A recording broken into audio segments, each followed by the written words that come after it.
Okay, so we're back with another episode of Ebix, and I'm here with, I'm going to allow him to introduce himself. My name is Latchman. Hi, What An- else do I need to say? Hi, Andre. Okay. Okay, Andre, describe yourself.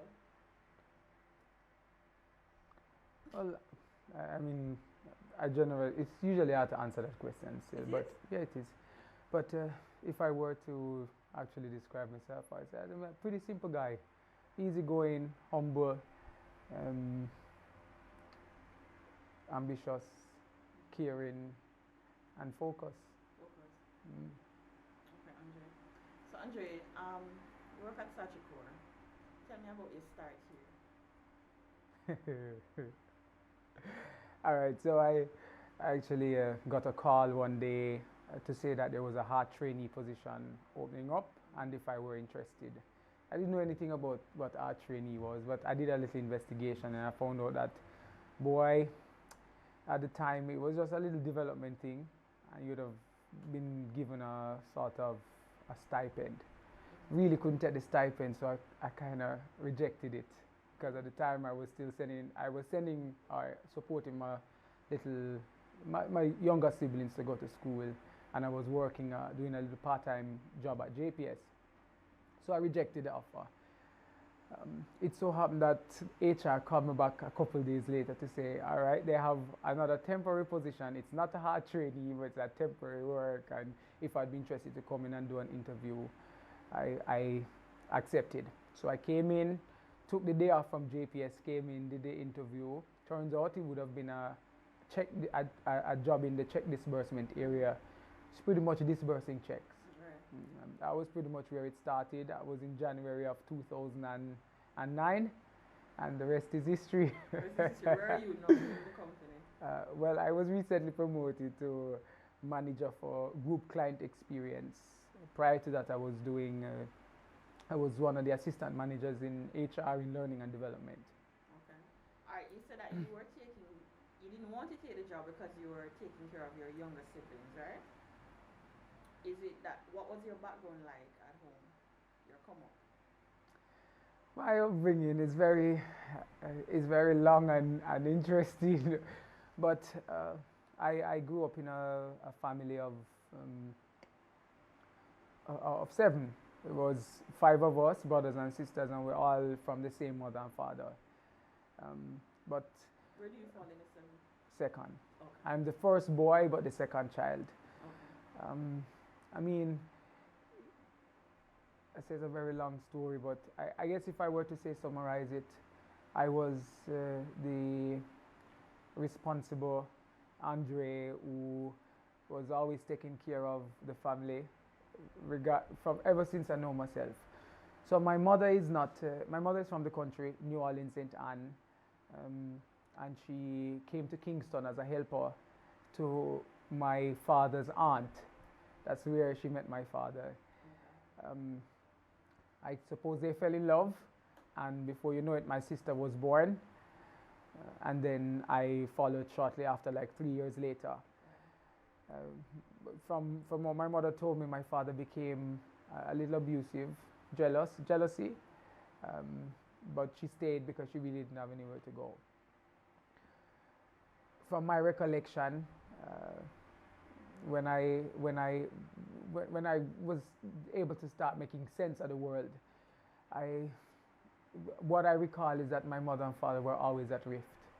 I recall particularly one day when I was 5 years old, one night rather, um, my mother and father, they were in a physical fight, and the next thing we know is that our father was putting us on the outside, and this was in the wee hours of the morning. Very painful story because I remember when we really never had anywhere to go, and so When you we say put you outside, as in he's kicking you guys out the house? yeah, we were put on the outside of the house. It was really a one-room board shack at the time, but it's what we knew, and that was home. And he put all of us out on the outside. It was at that time my sister, the youngest of us, wasn't yet born.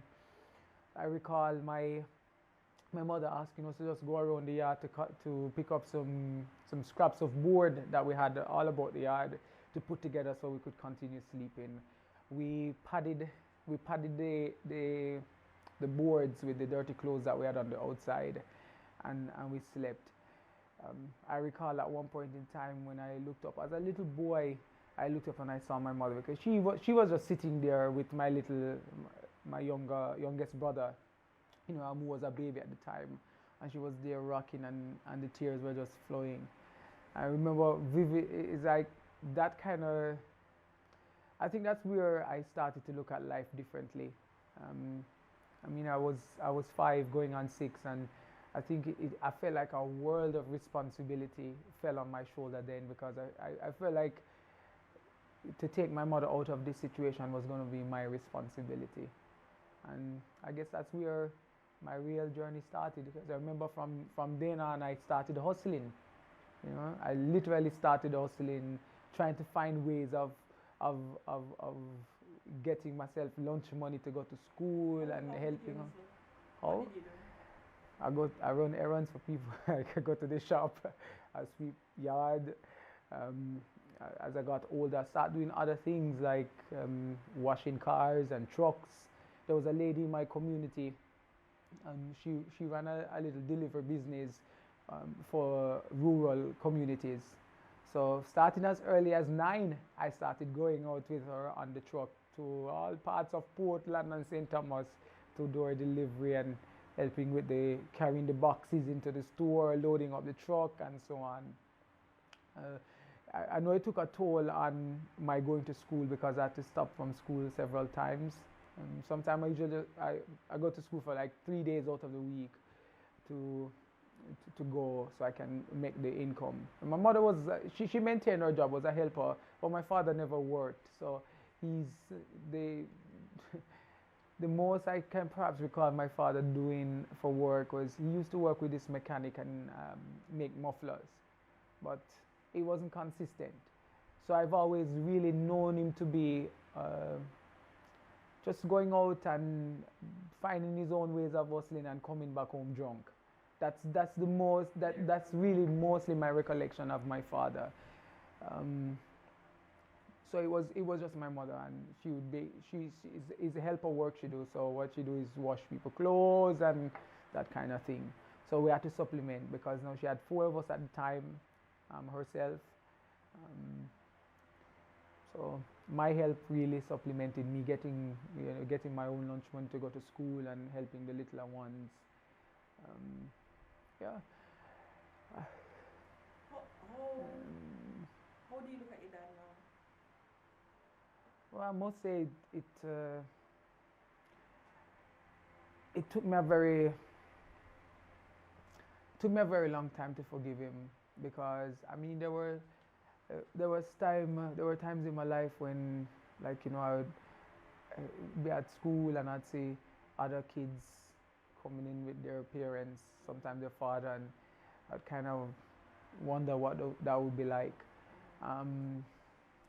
So it took me a little while to get past that. I mean, even now, like for example, when he comes around, because I've got to the point where I can now look him in his eyes and we can talk and laugh, and I don't feel the pain anymore. But for a very long time, there was a level of resentment for many different reasons. So I was, to him, I was, he thought that I was a jacket, He thought that? Yeah, he thought I was not his child, because I was the darkest in terms of complexion of my brothers and sisters. They're not light skinned, but they're lighter than I am. Okay. Yeah, so he felt that, I was really not his child. So I used to be, yeah. Okay. I was a target of his abuse, Sometimes he would come in and he would just wake me up. We had this barrel that we stored our clothes, and he would just take off the barrel cover and just hit me with it out of my sleep and run me out of the house. I remember at one point in time I was with the same lady that the delivery lady. I used to help her with her house chores as well, and I remember one day I was over there washing some pots, and he called me. I heard him calling me, but she lives in a very big yard. So I heard him calling me. I was really fearful of him. So I was hurrying to get to him, and when I got to the gate, he had an enamel cup in his hands, and he just hit me in my head and said, "Don't hear me, I call you, boy." and all I remember was just the blood spraying out of my head, and I was just thinking to myself, because when he hit me, I ran, and I was just thinking to myself, boy, here I am, you're not really supporting me. My mother really can't, and I'm here trying to help myself, Right. in an appropriate way, and still having to be subject to this kind of abuse. It was bad, and that's just a few of that's the physical. There's also the emotional abuse. I remember one day I went to him for just to ask. At the time I was out of money, and I really wanted to go to school because we were starting a new topic, and it was a little difficult, and I didn't want to miss school that day. And I went to him to ask him if he could give me some money towards getting to school, and he expletive, go look for your mama, blah blah blah, and so on. Eventually, I went to school. I still went to school, but those things kind of register, and like every now and then, like we'd come now as an adult, you'd come to me now and you'd make these demands. Sometimes I recall these things, and like I literally have to consciously decide that I'm going to help regardless, because I feel like resentment may from time to time come back, and I have to deal with it, push it aside, and decide that I'm going to help regardless.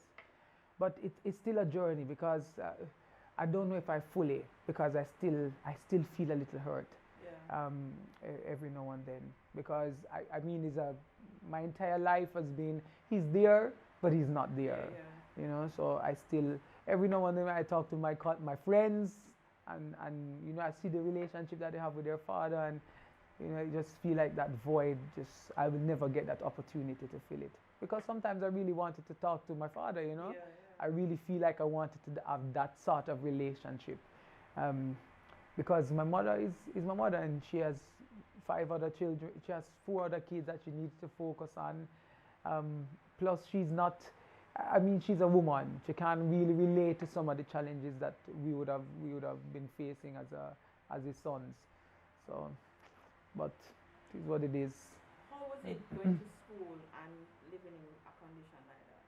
What was school life like? Was it like an escape? Did you feel left out, or did you feel the pride when you were at school looking at other children, basically functioning normally? Well, I don't know. For me, the focus was so much on trying to better myself. And so sometimes I was interested in school, and sometimes I just wasn't interested in school.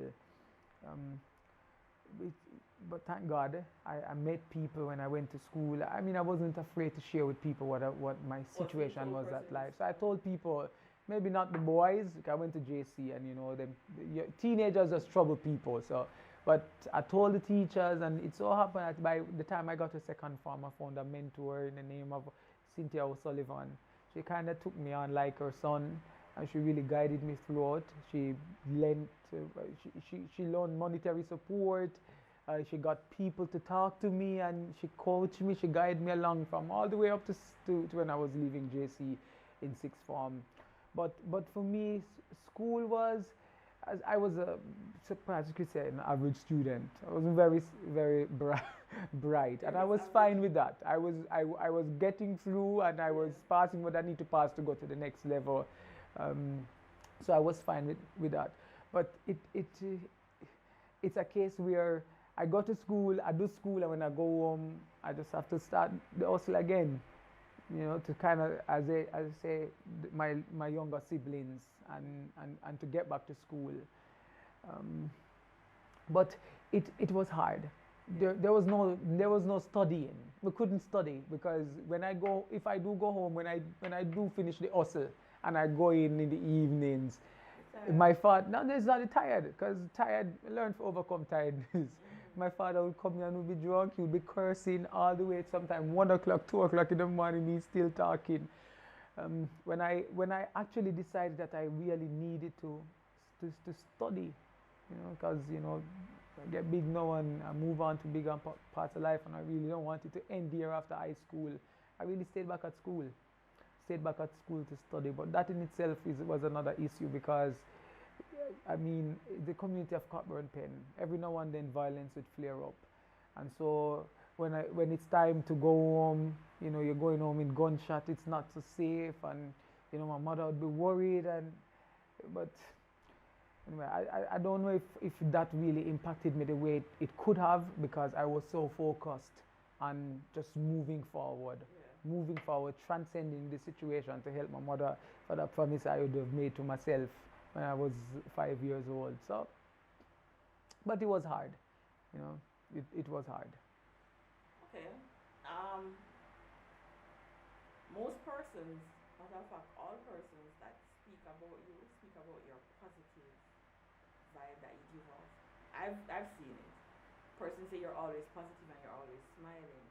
How do you maintain that with everything that has happened? You know, they say when you start at the lowest level, it's only death can take you lower.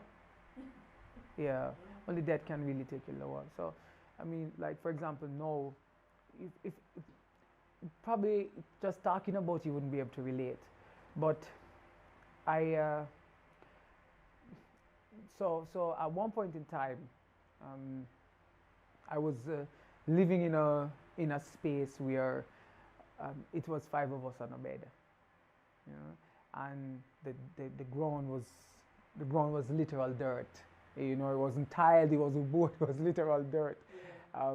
As I hustled, I bought linoleum to put over the dirt. When it rained, the water would come under, so you'd literally be stepping on mud when you come off your bed. There was a point where every day was either some mackerel and rice and or some liver and something. And there were instances where it was just the bare food, you know, meaning just the ground provision with some oil on it and maybe like some fry up scallion, and that was dinner. There was a point when you're hungry, but you just can't do anything about it. You have to bear the hungry. Outside of that, I was in a home where the psychological abuse, the emotional abuse, the lack of support, and so on, and I was able to make it through all of that. For me right now is like every time when I step forward, when I wake up in the morning, and for example now when I feel the cushion of the bed, it's almost like a feeling of extreme gratitude that I just can't describe, you know. So it's like my day starts that way.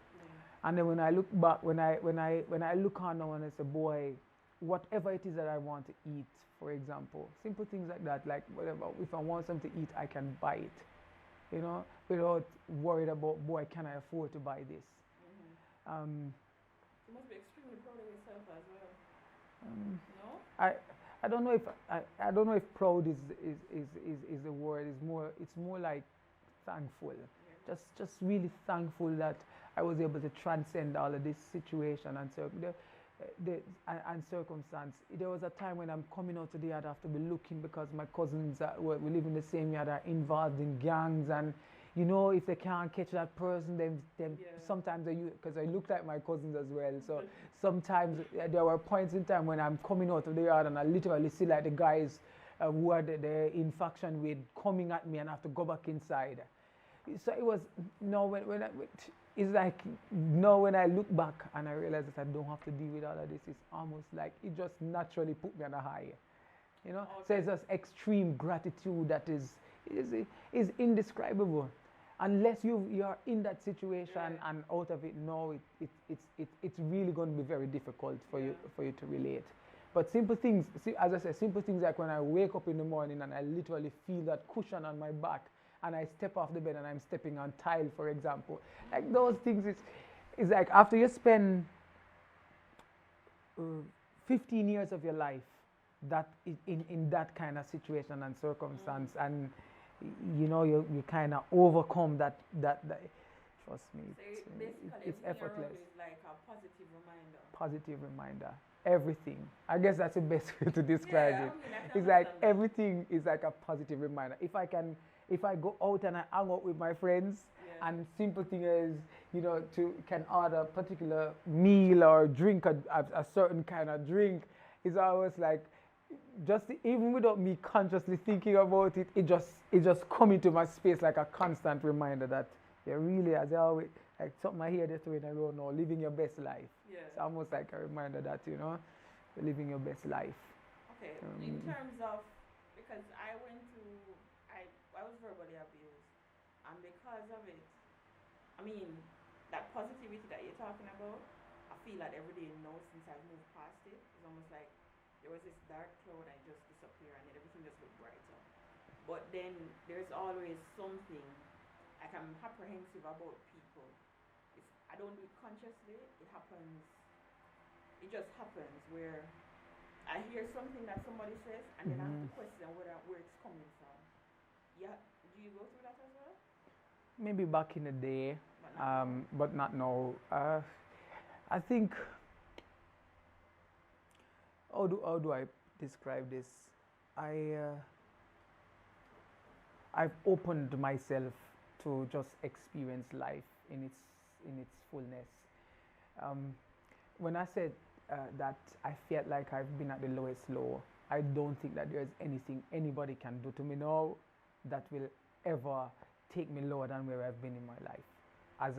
When I was much younger and way more vulnerable with Right. very little support. I mean, right now where I can, if I see something and I realize that it's impacted me in a certain way, I try to understand it. But I pretty much kind of open up. There's there's absolutely no difficulty in being vulnerable. I have nothing to hide. There's nothing in my life now that I'm ashamed of because it's out there and it is what it is. When you have transcended the kind of circumstances, it makes it. It's like it doesn't matter what people do or what people say. The impact is so negligible because it's always like you become you're malleable, but at the same time, inside of the malleable feeling, there's just this hard rock that has been built, and it's not like a case where you shut out people because you still let them in, but at the same time, it's like it's so hard that it's hard for things to break you. Yeah. So I can if I don't know something, for example, I go tell us I know it. Even when you feel me should I know it. Yeah. So it's just a different level of vulnerability. It's just a different level of vulnerability and just living, pretty much. How is your mom now? She's good. She's happy? I was able to, when I left university and I maintained my part-time job at JPS, there was a house in the community that was going up for sale. I mean, it's still a ghetto community, but at least it's a house that never had. So I invested in it, and I invested in it through one of them staff loans that Sagicor offered, and I brought them together, So my mother in the house and my younger siblings, they have I exited that circumstance now because I have two brothers in Canada. They've got opportunities from their own learning. A sister who's in university studying nursing, and my younger sister, my eldest, or the older sister, the eldest of us, she's gainfully employed as a supervisor of one of Jamaica's prime spots restaurants. So, I mean, my mother is good. I guess she's looking back now. None of her kids have been murdered like some of my cousins. None of them are incarcerated like some of my cousins. So right now when you see her, you will see, perhaps you will understand why sometimes the smile is also there. The only thing I really want her to have now is a husband, But outside of that, she's happy because her kids have focused themselves, and working bettering themselves. So you see that in her. Yeah, so she's good. She's good.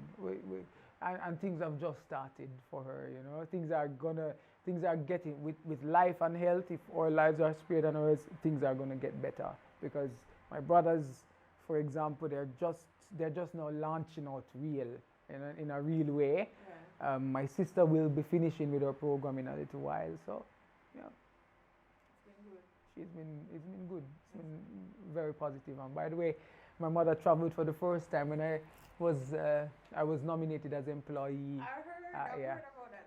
I was nominated as employee of the year for Sagicor Group Jamaica in 2016, and so she would have been my guest to go with me to Barbados to represent Sagicor Jamaica.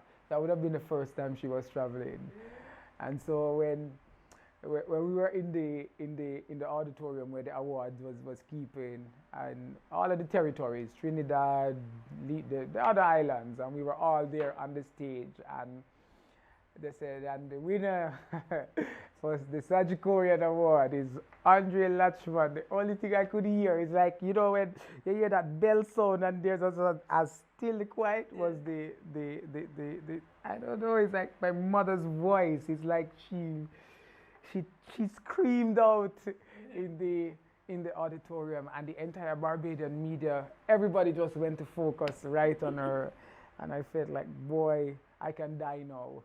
I felt like I've achieved the goal that I would have had, you know, and so I would have won part of that award was a all expense paid trip to Barcelona in Spain, and so again I took her with me.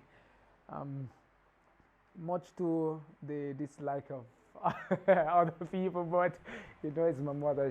She's really priority. Only 2 times she's traveled, but she's got that experience, and I was able to do that. So, you know, there are quite a few things that I'm truly grateful for in terms of being able to help her. That's good though. Thank you. That's very good. Okay, being in a company here, working with different personalities, I know you maintain a positive vibe all the time, but dealing with these different, because most of your positions currently have been in a managerial or supervisor role. Yes. Well, the first thing I generally do is I make myself known, and I make myself I make people know that I'm comfortable with being vulnerable. Right. The first thing. So what you see is what you get. I don't have any time for pretending about anything. I also make people know that I care about them, you know, and what I try to learn, what is important to them, and how what is important to them fitting with what they're doing now. You know, sometimes there's no alignment, you know, but the least you can do when there is no alignment is try to help people to enjoy the time while they're here. I create an environment of openness and respect. So if you have something on your mind, even if you don't have the right way to say it, don't worry about, boy, should I use this word or that word, come at that time, come at this time. No, just come and talk to me about it. Don't worry about how I'm going to feel about what you say. Just come and talk to me. I suppose mutual respect and recognition with everybody. It doesn't matter who you be. If you are the person who I report to or the person who report to me, it really doesn't matter. The first thing I see is a human being before anything else. And human beings with insecurities and things that they might want to achieve in life, things that they're probably shameful of, etc. And you allow people to bring all of that to their spaces and be comfortable with that. And connect the two. What you're doing here in your professional environment and who you are as a person, you connect the two. And I don't know, people generally just gravitate towards that level of honesty and openness. And you find that because of that, even when you're not around, people want to make themselves proud and also make you proud. I mean, they don't want to disappoint you. Yeah, so I don't know. I think it's just before anything else, generally I just try to connect with the human side. Because people are people. I don't care how much experience you have, how much learning you have and so on. Before all of that, you're a person on the inside. you know. And when you connect with that person on the inside, it's kind of hard for everything else to not fall into place. There will be conflict, but you know, when conflict follows love, when conflict follows mutual respect, you know what? Respect is there already. So Tiffany knows that I care for her, I respect her, and I want her to achieve. So if I have to come to you now and tell you about something that you did that was inappropriate or is not in line with company values or not in line with our department goals or company goals, you might take it away when we're having the conversation, but when you go back and you reflect, in your reflection, you know that it's never out of being vindictive. It's never out of just wanting to come and throw this at you. It's out of, we have some mutual goals that we have to work towards, and you never play your part. I'm going to have to talk to you about it. So because they know you, they know it's coming from a good place. Exactly. So it doesn't matter what it's a Pretty much. Okay, how did you get into fitness? Where did I start? I don't know. I think it's a, how did I start this? I think one day I did sign up for a 5K with Sigma while I was at JPS. Oh, okay. It was the first time I'm actually running that kind of long distance, and I liked it. I realized that we call it runner's high. There was this runner's high feeling, and boy, it feel like I was walking on the clouds. So I decided I was gonna just do some more 5K, and 5Ks turned into gym time, and gym time turned into people because they seem to be seeing me very often doing these things without fail. They want to learn about my own motivation and same way, and they come. So I started training other people and so on. So I guess that's where it started. And over time as well, as you learn and grow, you recognize that exercise is critical for your everyday functioning, regardless of how simple it is. Did you really run from Borough to Kingston? I did. Oh, that was a true story. It was. I actually ran to and back, to and from. So you ran from Kingston to Borough and then back, yeah. Okay. Do you still run around the bank 5 o'clock every morning? I still do. Still do? Yeah. Okay. So that's you're really into fitness then? I am. Yeah. As I say, it helps with a lot. It helps with your focus and energy during the course of the day, and it's a natural way. And it's I don't know. It's a natural way to health. It really is to good health. For me personally, when I used to exercise 5 o'clock in the morning, what I used to say is that I've already done something good for myself for the first thing in the morning. So I got up and I go to the gym. So I've done something good for myself. Yeah. And that basically sets the rest of the day. It does. It really does. And in addition to that too, in terms of setting the day, I just feel it's a personal responsibility. Whatever I do for people, I try to do it excellently. If you give me something, you give me a certain set of expectations, I'm going to try and deliver on those expectations. Right. And if I can spend 8 hours, because I also have a part-time job which I do for 5 hours. So if I can do 8 hours for one company and 5 hours for another company and do excellently for them to the point where they want to consistently recognize me, why don't I spend at least 1 hour for myself? Right. Taking care of my physical health. Right. So I make that a priority. That's good. Do you have any insecurities? Of course. Some people say no, you know. Yeah, man. I have quite a few insecurity. All right, so I think I would have mentioned earlier about my father, you know, and him not being in my life.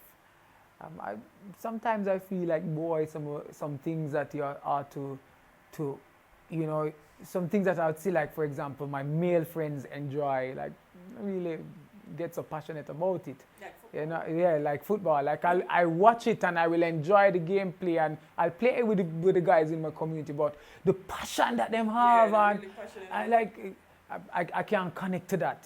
I can't connect to that. So sometimes when, like, for example, they're having the conversation and them can tell you about games from all 5 years ago and 10 years ago, like, you know, we can't contribute not to that. The most we can probably talk about is the last match, you know, or something like that, or the match last month or last week. But so that, and I get sometimes the sort of conversations and certain things like it's learning for me. Like sometimes if I find that, for example, if I see somebody that I like, it's I don't know I don't know how to really approach it. You know, I become a little uneasy. You know, what if she what if you know I come across just in the wrong way, you know? So, I don't know, so there's quite a few insecurities that will happen from a guy who just never have the experience with his father and who was not willing to, say, spend time with a certain kind of gang or a certain kind of crew. There are just certain things that I would not have done. So sometimes, for example, people might tell me that I'm a little polished, you know? Yeah. Like, for example, I come from the ghetto, so I should be able to say, speak the Jamaican language and speak it very well. So sometimes I find that when I'm in certain contexts with like my friends, my male friends that is, I'm trying to say fit in by speaking that way, and there would be, sometimes it become the talk like, no bother try this thing, you know. So, yeah man, I mean, there are quite a few. Quite a few? Yeah. How do you own them in order for it to not affect you? Of course, tell you vulnerability. Have to be vulnerable. But you know, you can be vulnerable, but at the same time, you don't have the know-how. Mm-hmm. You know, so you go out and sometimes you search. Mm-hmm. I guess sometimes you don't want people to know that you're searching for a way, because they look at you and say, boy, you should have known this.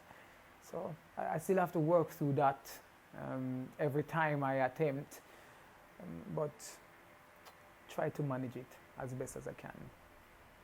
Being that you started from one point in Sagicor and you're at a higher point now, different income brackets, how do you manage your finances? Do you feel as if you have to fall in line with every category that you go up in, or do you maintain a certain lifestyle or mentality, you know, that comes down to your finances? I'm happy you asked that question. So I designed, about 3 years ago, I designed a course on money management, which is really managing your finances over several periods of your life, as you go through the various stages in your life. Mm-hmm. There was a point in my life where I was drowning in debt. And I was drowning in debt not necessarily because of bad choices, but because I felt like I never really had a choice. So for example, when I was buying that house for my mommy, there were a number of other expenses. There was nobody to turn to really to get that kind of money from, so I had to go get loan to do it. So there was the water, for example, on the property was like $130,000, the previous owners, and they were saying before it could be sold, I had to pay that. Somebody had to pay it, you know. We couldn't find the person who, they say the owner was saying use it, and the owner was saying that, listen, it's either I go buy this thing cash, you know, where you don't have to pay all of this in order to get whatever financing you're trying to get, or going just get it to somebody else, or you pay it. Mm-hmm. So I had to pay it, I have to get a loan to do this, I have to get a loan for lawyer fees, I get to get a loan for the closing cost, and so on. So I was heavily in debt. Anyway, to answer your question, so for now, I don't think I need to fit in with anybody or anything, really. People say to me, say, boy, Latchman, don't you got time for you to change your car? And I say, sure, if you're buying it, you know. But one of the things that is personally dear to my heart is that as I go through life, I know what it is like to not have support in terms of financial support. So what I do when I start making additional income, I start looking for more people who I can help, who need help, mm-hmm. you know, so we can impact the community in a more wholesome way. So instead of going for more material things, I'm really looking for whose life can I impact with this additional blessing that has now entered my space. So for me, that's what it is. I might invest a little more money because ultimately I want to buy a house for myself. I'm going to have my own family and certain challenges. I wouldn't want them to have certain, not I don't want them to have that life where no challenges are there like that, but But I really try to reach back. I heard you do something with the boys' home, is that right? Yeah, we do. So it's not the boy. It's not the boys. It's not a direct project with the boys' home. So I'm part of the service club called the Elite Club. What we do is we focus on Jamaica's vulnerable communities, which is the ghetto areas, and we put on a number of programs each year for that community. So we identify a particular community and we focus all of our efforts in that community for the year. It's really a self-funded club, meaning it's funded by the members of the club, but from time to time we might get support from outside. So that's one. I'm also on the board of the JPS Foundation. So those corporate social responsibility initiatives for that. And outside of that, the people in my community that I can directly help in a monetary way to go through school, buy their books, lunch money, etc. I put my investment in that as well, so that they too can recognize and realize that it doesn't have to be zinc fence and bad roads and no water and community bathroom every day of their life, So that's it for me. So fit in is not me. I'm not going to try and fit in. I'm not going to do certain things because people are expecting that sort of thing. Because in my life as well, I do a little peer counseling from time to time. I was trained by the Jamaica Red Cross almost 10 years ago. So I do some peer counseling, and I realize that a lot of people are walking around with masks. They pretend like everything is well, but when you start talking to them, when they actually start sharing, because people come share with me because they realize that business, so they'll come and they'll share with me, and you realize that, boy, then you really go through this, you really not have no money out of your salary at the end of the month, not even $100, or you mean to tell me, say, you're sitting down taking this abuse from somebody who claimed that they love you. So you realize that a lot of people in this very corporate environment here at Sagicor are walking around with masks, and they don't want it, but it's like we have been so cultured to be fearful of being open and honest with our reality, that we put on these masks to try and fool people, but then when we are by ourselves, we are in tears. Well, I tell you, when I started the vlog, because the first video I ever did was on myself. Okay. Because I felt if I'm going to interview people, I need to at least. Okay. And I spoke about my story, verbal abuse and stuff, not from my family, Yeah. or relationship. And one of the things that I realized that persons felt is almost like I open a door for persons to come and tell me their story. Yeah. And I realized it's like I open a floodgate, and then you hear some stories from people, and then you look at how you looked at them before. Not that you're judging them, as in they seem perfectly fine to you, but they're not. True. And I realized that we're not allowed. Vulnerability is not something that if you're not strong as a person, being vulnerable is very hard.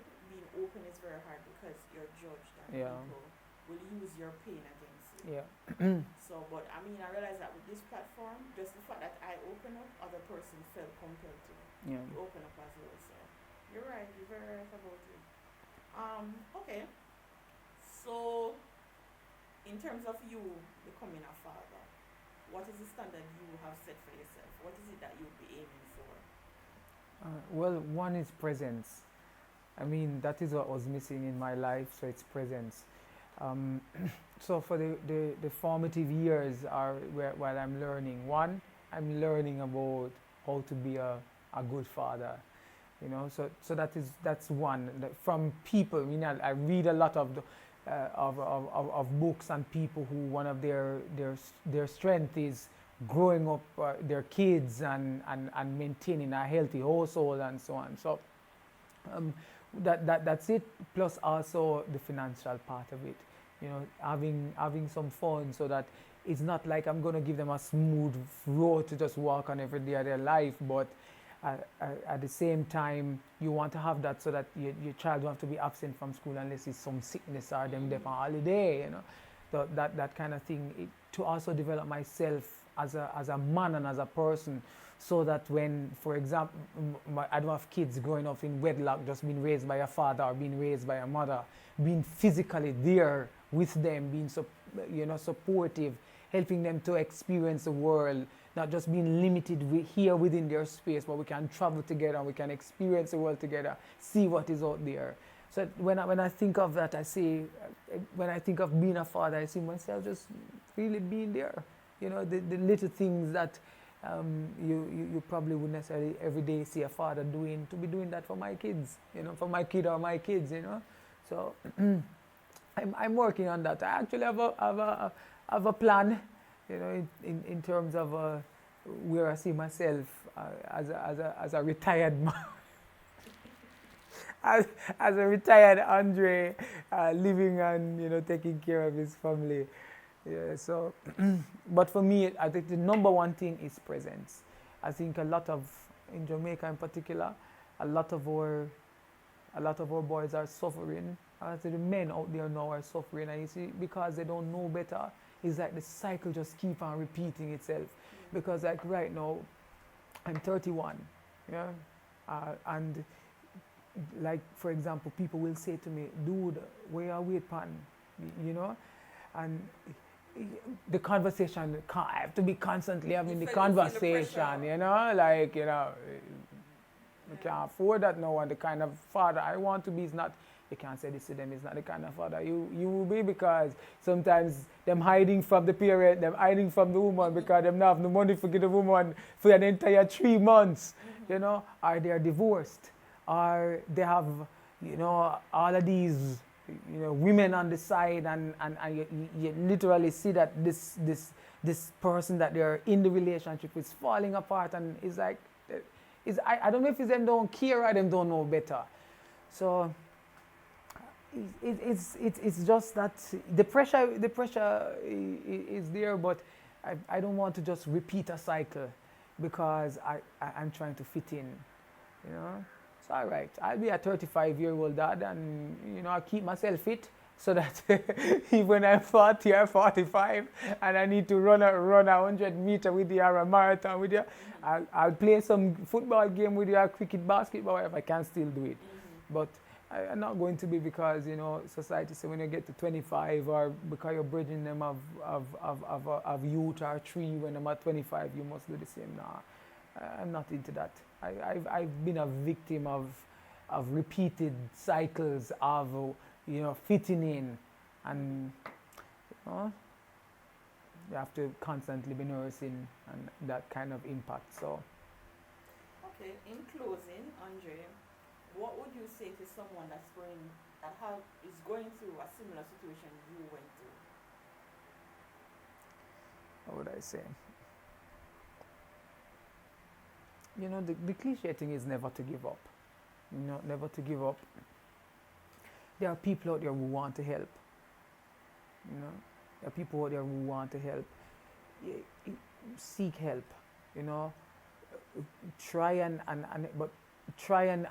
find a support group who can help you, you know, to overcome because it's not always just about the physical challenges that are based upon your environment. There's also the psychological thing that is, I mean, go on and find somebody to talk to, somebody that you can trust, or you feel you can trust. But I mean, if you realize that the relationship is going in a direction that don't make you uncomfortable, let it go, you know, because you don't want people to abuse you and take advantage of you.